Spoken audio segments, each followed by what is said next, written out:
Ross has an indoor and an outdoor. There's in there, and then there's out right there.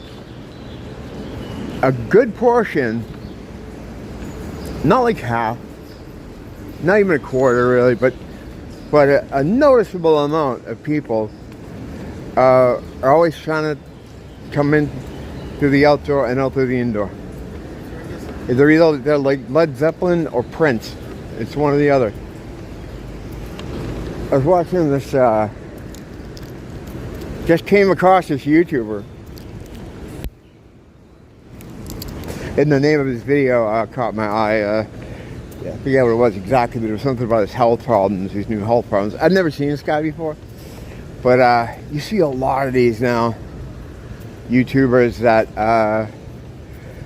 telling their story about how they've come down with all these crazy health problems and they don't know what they are and the doctors can't tell them, and then eventually they start raising the specter of, you know, it might be, hate to say it, but I think, guys, it might be long COVID. Now, some of them actually do say that, but for the most part, the implication is they think it's perhaps the shot that got them. And you know, whenever I see one of these videos, I look at the comment section, and it's always full of stories of people who have had friends or family relatives get sick or die, or they themselves, you know, are having these problems too. And it just gets me thinking about what happened like 5 years ago and how insane that was. And I wonder how many of those people that are on there now telling their health testimony were the same people that were badgering people like me to do the right thing, you know, to save grandma. Concurrent with this, I'm looking at the footage of Fauci getting hammered by senators. It's all show, it's all theater, you know. He's playing a role, just as these senators are playing roles. There's going to be some kind of, well, there already is like a kind of soft disclosure going on. You know, you're seeing more people who are in the sort of normie media that are starting to raise the question that it could be, maybe, what if, you know. And I think the idea, like I said before, is to have the people kind of turn on their governments, you know, or in a backlash of some kind. I think they want that, because but I don't know if people actually do that, because I think they're kind of beaten down. People are so beaten down, you know. But the anger, knowing that they were duped, I'm sure will have some kind of effect on some of them. But and it just blows my mind, because there's a lot of people like me that saw the whole thing very transparently the whole time it was happening. And when we tried to say something, we were ridiculed or attacked. Sometimes physically, not me, but people were, you know, for not going along with the plan, you know. Ridiculed, harassed, mocked, attacked in social spaces, online, you know, verbally, whatever. And if they had listened, or maybe, and you know, well, they couldn't, because even if you did get through on social media, like I got banned. I got a week ban, the channel strike, for just wondering out loud, you know. I wasn't positing any information as fact. I was just talking about hypotheticals, you know. just talking about what ifs and possible things. But I guess I got too close with the things I was theorizing that were possible. I guess were too close for them.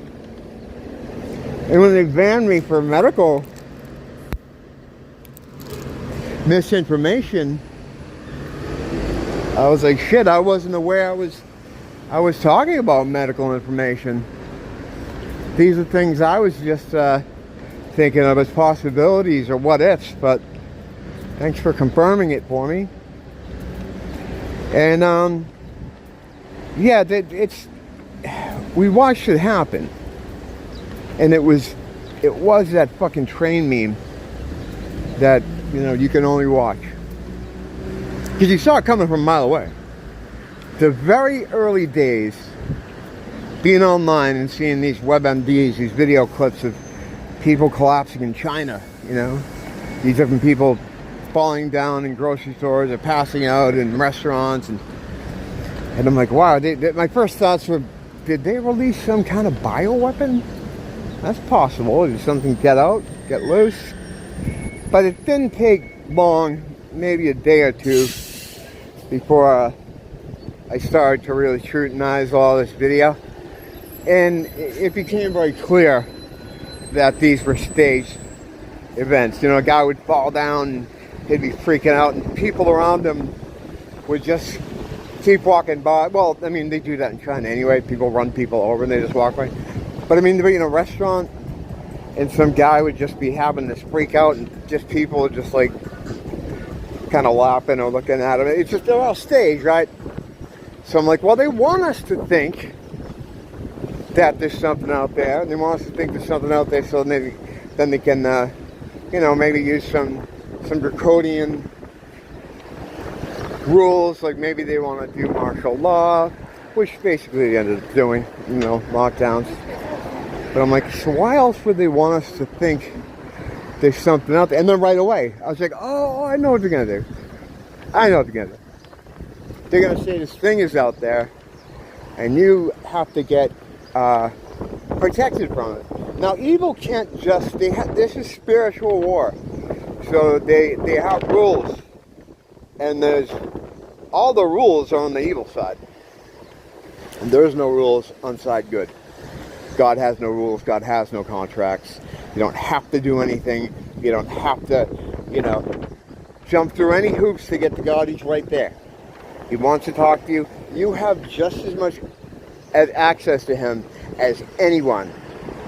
Don't let those YouTube Christians tell you different, you know.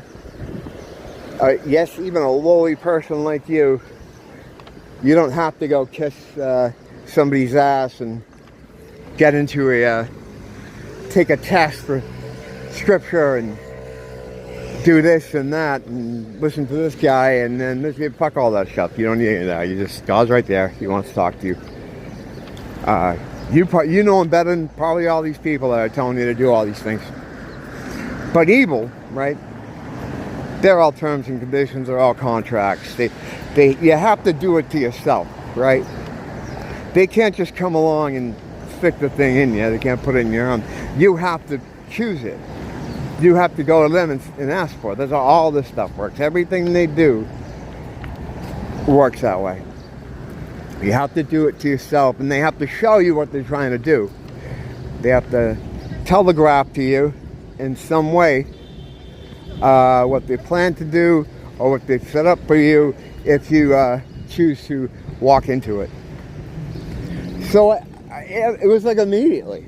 I'm like, this is, you know, because within a couple weeks you started hearing stuff about how fast can we get a cure, and will the cure be available to anyone? And I'm like, these motherfuckers are going to try to make it look like it's scarce. They're going to whip people up in a frenzy so that they really want it, you know? Oh, I don't know if we can give it to everybody, you know, you have to get in line. Some people are going to have to say, they're going to make these people want it so bad. When it finally shows up, they're going to mob clinics to get this put in them. And then to find out, like, as this is going on, I find out it's Anthony Fauci the architect of AIDS in the 1980s. He was supposedly working on some kind of cancer thing in Paris in like the early 80s, and that's when they came across the HIV illness, which HIV is a non-conclusive test. They diagnose you based purely on input from the patient, lifestyle choices. If you come in, you're obviously a gay man, or perhaps you're a minority or something, that is used to determine how likely you are to have HIV. And then they take your white blood cell count, which kind of doesn't mean anything because that can be affected by a lot of things. But I can tell you, when they first test you, it's probably pretty close to normal. But they'll say, like, it just has to be in this range. We got to put you on this stuff. And the cure ends up being the thing that you end up in a hospital bed dying with sores on you from. It's the cure. It's the cure that does that. So, the same dude, those Fauci did that. I mean, think about it, right? This HIV, it's a disease that targets mainly gay men. How the fuck does it do that? How would it do that? You know what I mean? That method of trying to think of a nice word for it. Butt fucking has been around forever, and it happens between all kinds of people. This idea that it's only a thing that gay men do, and therefore, because they were literally telling people that it's a gay disease, you don't have to worry about it, you're not gay, it's gay disease, it's judgment from God because, the gays are this and that. Just logically think about that. It's like when they used to say, when you have the mask on, if you go to have lunch, you can take it off when you're sitting down eating. Because the virus, I guess, that's flying through the air, viruses cannot leave a body though, and they don't spread, by the way. But a virus is flying through the air, and it sees you. Oh, I'm going to get in that guy's lungs. Oh, no, wait, he's having lunch. Keep going, keep going. You know what I mean? Like, HIV is just flying around out there, and hey, look at this guy. He's dressed very neatly, and let's go over to the, let's go to Provincetown. I think we could get a lot of victims there. It's like they don't, how the fuck would it know? It doesn't. It's bullshit. That was like a trial run for something bigger. They were trying to, I guess from what I understand, from what I've been told, is they were trying to create a cancer that they could patent the cure for it first, and then work in reverse, like they always do, to create a cancer that would respond to the medication created. I always forget the word I'm looking for. Retrofit. No. R is when you go backwards. I do this all the time. Reverse engineer. Yeah. You're going to reverse engineer it. So the ones come up with the thing and then come up with the cancer. And somewhere, trying to figure that out, they came across the HIV thing. The idea that they would check your white blood cells, and depending on your lifestyle, if you're a gay man, or if you're, because those are risk factors. Like, it goes, as you know, it goes after gay men. So if you're gay, it also goes after minorities. So if you're black, so if you'd check these boxes, that would make you more in the range of possibility of having it. And then they take the little non-conclusive test, blood test, and then they say, the range of what's normal, of course, is pushed back, right, because of these factors, of these boxes you check. So if it's for a normal person, this will look normal, but with your, your modifiers, your stat modifiers, you should probably try to normalize it, and we have this medication that's going to help you normalize it. And then immediately you start getting sick, and when you get sick from the medication, it mimics exactly what they say the disease does, because it was reverse engineered, so they know what it does. So they make it so that you get all the symptoms that are supposed to be associated with the HIV. This is, you know, I don't even know if I could say this. Can I use this shit? I don't know. Yeah, well, I'm not a doctor. This isn't advice. Doctor's advice. It's possible you won't even see this video because maybe it'll be medical misinformation. But they don't care about HIV anymore. They're done with that grip. But anyway, same principle being used now. Same guy. Same method. Just on a much bigger scale. The scale is the entire world. I like how all these countries that don't get along, all of a sudden they all have the same signage. Like they all went to the same graphic arts printer to get these 6 feet apart. Wear your mask signs. All the signage is the same, you know. It takes, you gotta have some of that stuff, the kind of stuff they had, and then the volume they had it in, you know, I only had sort of limited experience in graphic arts and printing and things like that, but I'd be thinking at least 4 to 6 months lead time on some of this stuff. You know, that shit was out a month later. And so much of it too, like I'd go into Ross and every aisle that walked in would have a blue arrow. Like 6 feet from here, 6 feet from here. The store was full of all this signage.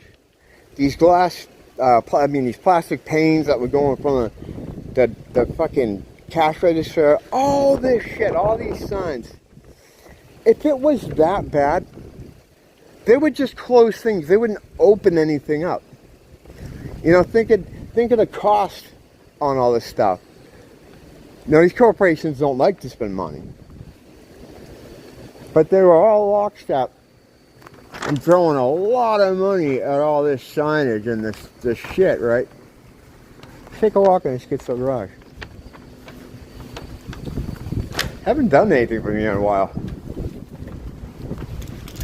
But yeah, all these countries that you know, some reason at war, but they're all going to get together and agree on a standard for signage.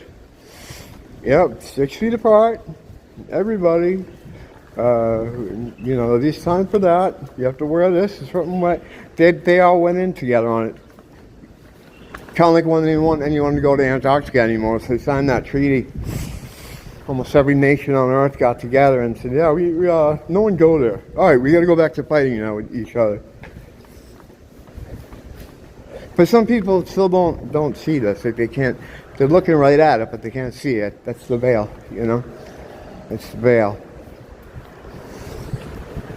That's what keeps you from understanding, seeing what's happening around you. It's breaking down. But you know,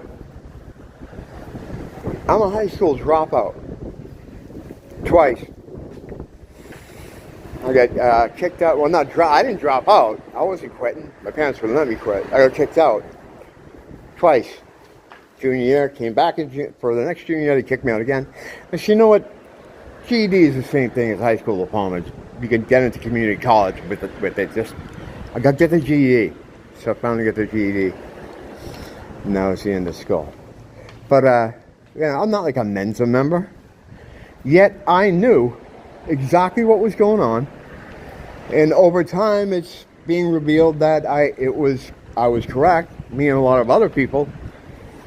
Before the thing was even out, I knew exactly how this is going to go.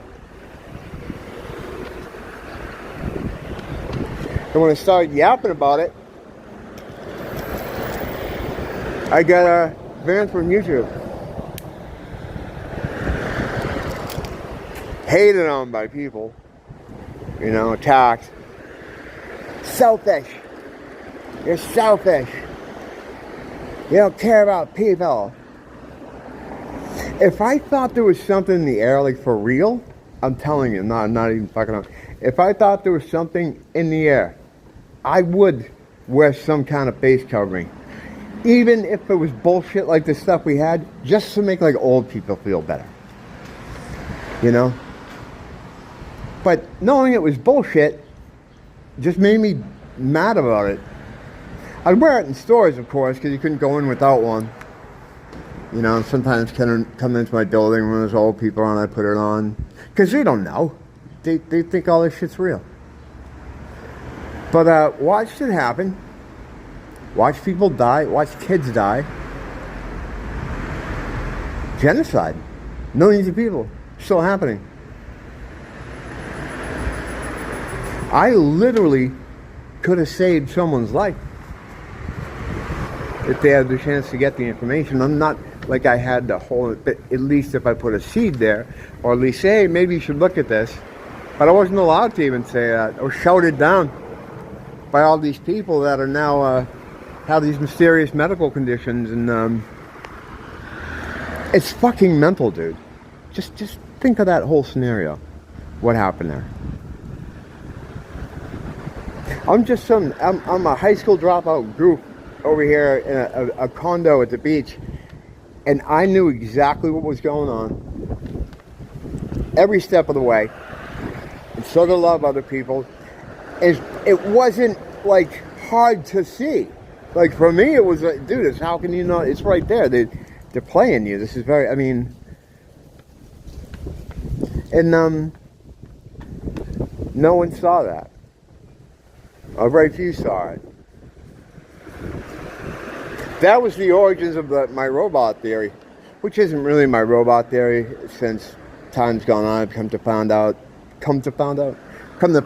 this concept has existed all over the world in different cultures and ancient times, where some people are divine beings, they have a soul, and other people do not. I've gone into why I think that is, and how I think some people were here as part of the place, you know, like a tree or a rock, but they serve a purpose to help those who do have the divinity of soul and are here for tests to move along with the test. Because if it was just us here, players all here, we wouldn't be able to have these tests, you know. So we need someone who looks like us, acts like us, but isn't like us, to facilitate the mechanics of some of these tests of this test area, you know, that we're in, you know. Because I said, how can people look at that and not see that? It's plain there. It's right there. I mean, it's so visible, so transparent, you know. Pretty crazy, you know, to live through that whole period. It still blows my mind to think about. I don't like to think about it, because we should feel very, very alone, you know. Got to keep your sense of humor, though. You got to stay a little crazy, because if you don't, I think you just go nuts or something, you know. I've already gone nuts, though. I mean, with me, it's just I'm good now. I mean, that shit's already happened. That ship sailed. This is a sailed ship. Thanks for stopping by. This is a real upper today, huh? This little super fun time with fucking Chad. It's Chad super fun. 15 minutes, 20 minutes. Till next time. Don't blame the teacher. Blame the school.